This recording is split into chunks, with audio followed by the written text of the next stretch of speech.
Hi, I'm Mike Steven and this is Gear Up. Today we're going to talk about e-bikes or electric assist bikes. This is something that is sweeping the bike industry like nothing I've ever seen before. I've been in this industry for 25 years and I haven't seen something with this kind of ramp up. People excited about it, people wanting them, people interested in them. E-bikes are pulling customers that maybe have gotten off their bike and never decided to never go back, pulling them back onto their bicycle because they can now with e-bikes. It's also for the super fit, young, strong person that just wants to go faster, further, longer. So e-bikes, there isn't a category of person that it won't work for, and there isn't a category of person that they don't address. So that's why it's got so much traction, because it gives you all the fun parts about biking without the negative parts. And to be sure, you still get a workout. The whole idea behind a pedal assist bike is that you get a workout. You can choose to get as hard of a workout as you want or as little as you want. If you're absolutely tired at the end of the ride, let the bike do most of the work. But if you're at the beginning of the ride or even at the end of the ride and you want to push hard, absolutely do that. If you want to add on another 5 kilometers just because you can, go ahead and do that. So e-bikes just give you a lot of options and a lot of ability to choose what you want to do and where you want to go. So I just want to talk about a few things with e-bikes that you may or may not know in terms of taking care of them and what you should look for when you're potentially buying one. The biggest thing that I say when you buy one is to be careful that there is after sales service for the bicycle. Because e-bikes are very specific in terms of their software and their diagnostics, you need to be able to have someone that can take care of that bicycle. So just ensure, no matter where you buy, ensure that they have a technician and diagnostic tools to be able to take care of that bicycle. Because unfortunately, every company's diagnostic tools that run on their systems are proprietary. They're their own. So unfortunately, a shop that does e-bikes can't necessarily fix an e-bike that they don't sell if it's not the same system. So having said that, probably the most expensive part of the e-bike is the battery. It's also the part of the bicycle that you should probably take the most care of and that you should probably know the most about when you buy an e-bike. The batteries on average are around $1,000 for a 500 watt-hour battery. So it's a significant part of the price. There's different qualities in batteries. I want to explain that. You've probably seen the hoverboards on the internet lighting on fire. Those are inexpensive lithium-ion batteries. Inexpensive batteries don't go through the same safety checks and the same precautions as the higher end companies. Inside the battery, what you've got is you've got a whole bunch of cells. So just picture a whole bunch of little batteries inside of the main compartment battery that sits right here on the bicycle. So there's all these little wee compartments. Each one of those compartments is fireproof. Then each cell is submerged into that compartment in a gel that is also fire retardant.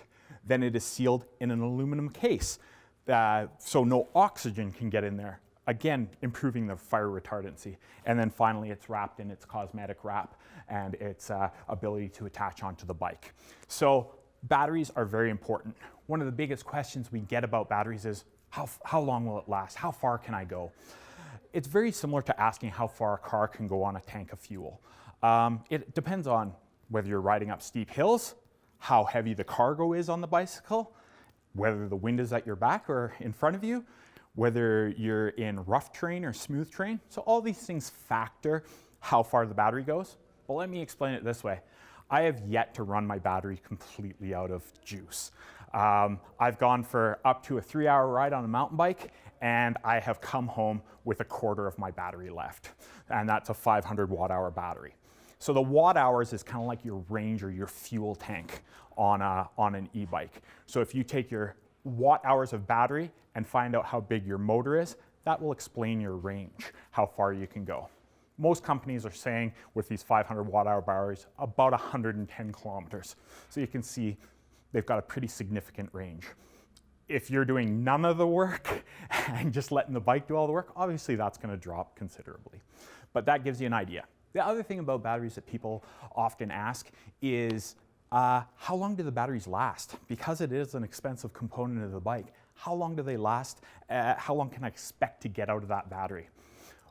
Most of the higher end batteries are 1,000 charge cycles. A charge cycle is not simply plugging it in. It's if you deplete 25% of the battery 4 times and plug it in between each time, that's 1 cycle. Or if you deplete 50% twice and then plug it in between or at the end, that is 1 charge cycle. Or a complete 100% depletion is 1 charge cycle.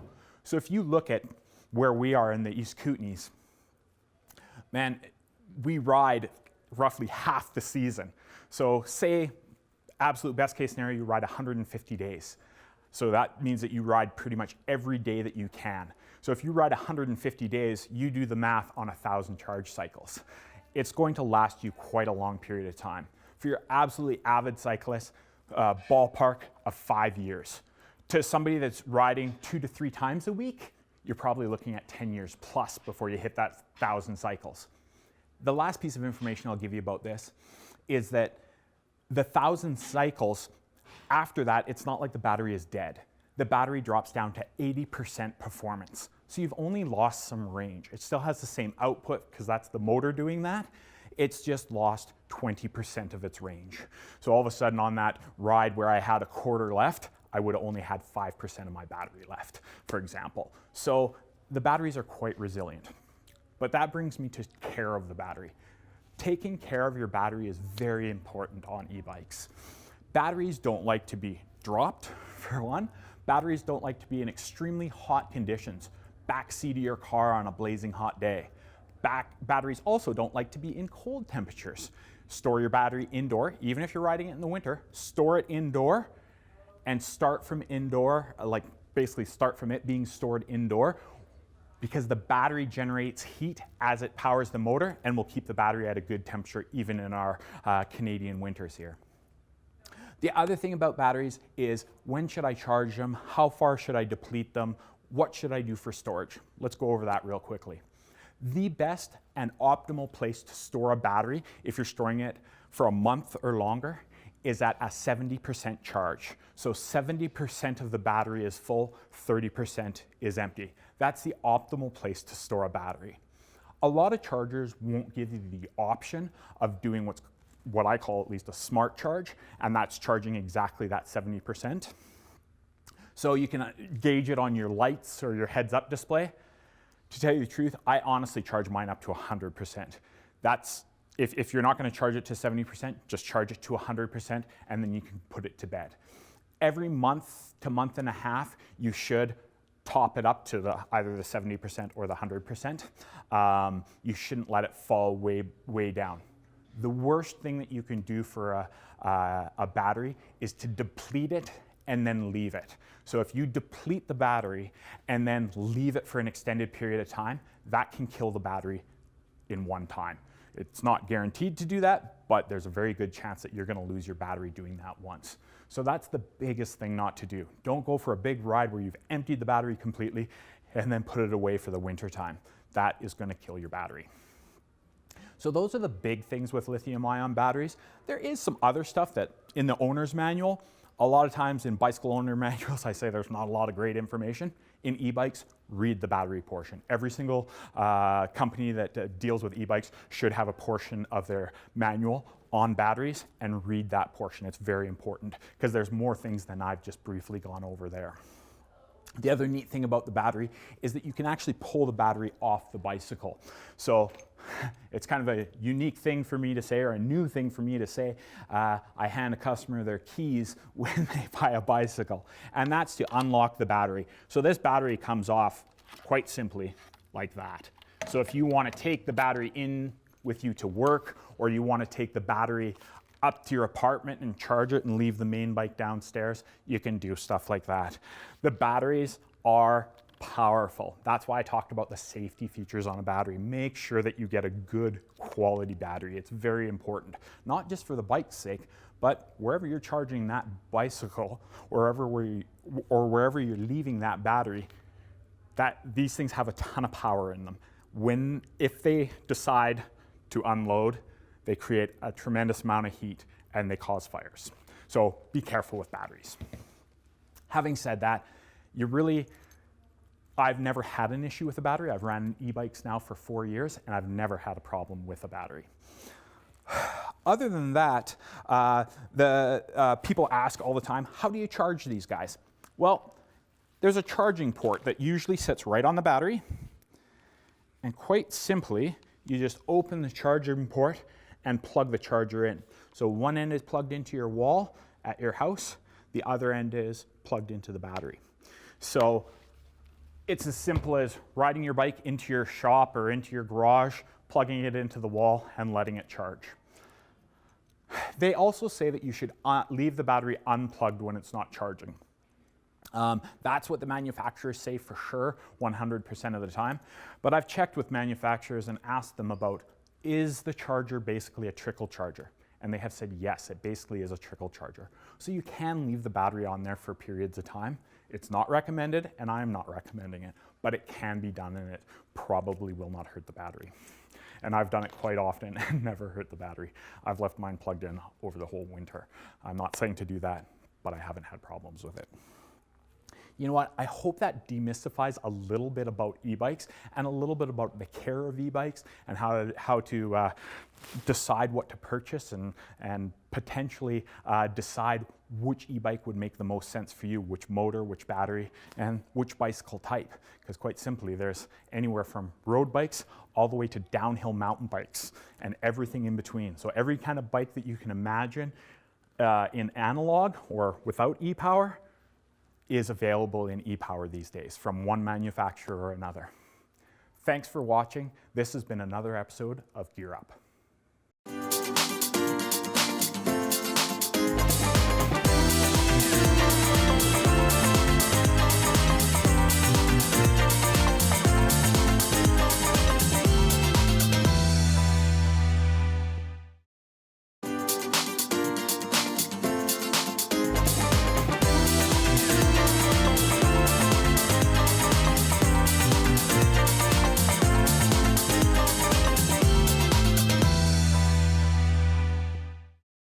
Hi, I'm Mike Stephen, and this is Gear Up. Today we're going to talk about what happens when your chain fails out on the trail. Well, you're going to need a couple tools out there. One thing that you're going to need is you're going to need a chain brake. You're going to need a small tool like this to pull the chain off, or you're going to have a master link on the chain, which looks like this. So the first thing we're going to do is we're going to show you how to remove a chain off a bike with a master link.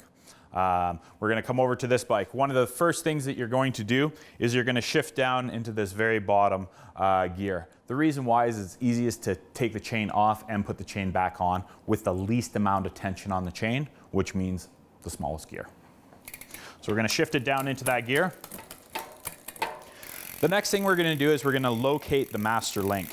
So I find just by spinning it backwards, the master link is quite obvious. It has a much more open spot around the pin. You can use a variety of tools. If your fingers are strong enough, you can do that. I'm a cheater. I've got a master link plier, which is absolutely fantastic because it turns this job into probably a 2 to 3 minute job of really working that link off into a 2-second job. So I'm going to insert the plier into the chain at the master link, and I'm going to pinch it together. That's going to draw the links together, and I'm going to separate the chain. I'm going to pull the master link off at this point so that you don't lose it. And basically you can see the chain is coming off all by itself.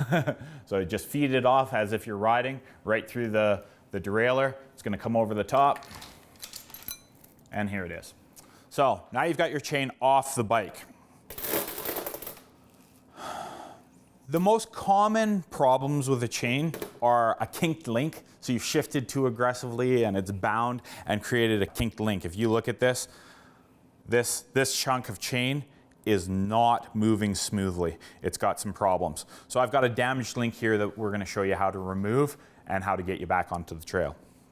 The other thing that can happen is you can actually break your chain. So if you break your chain, obviously the removal part, we don't have to worry about. It's already come off the bike. Now you need to get back and going. So the first thing that you're going to do if you have a damaged link is remove the damaged portion of the chain. For that, you will need a chain tool. If you look at the chain tool, you're going to see that there's two sets of pins on it. The first set of pins is designed to drive the link out. The second set of pins is designed to space the link so that it moves freely. What most people do these days is just cut the chain and use a master link. Master links are very easy to use. So what you need is you need two female sections of chain. And I'll show you what that means. So we're going to start to remove the damaged link. So if you look right here, there's the damaged link. I'm going to remove it at this section right here, which is, again, what I said, a female section. And what you'll notice is I'm going to put the chain into the tool, make sure it's all the way down to the bottom, and I'm going to start to drive the pin out. In this scenario, we're going to drive the pin completely out of the chain. If you're reattaching without a master link, you'd only drive it until it enters the second outer plate. The first outer plate you would have driven initially, and the second outer plate is on the outside. It gets significantly harder through the plates. So that's how you know when you're starting to go through the second plate. Because right now we're just in the middle, now it's starting to get harder again, and I'm going through the second plate. Now the pin is completely free. So that's your little chain pin that holds your chain together.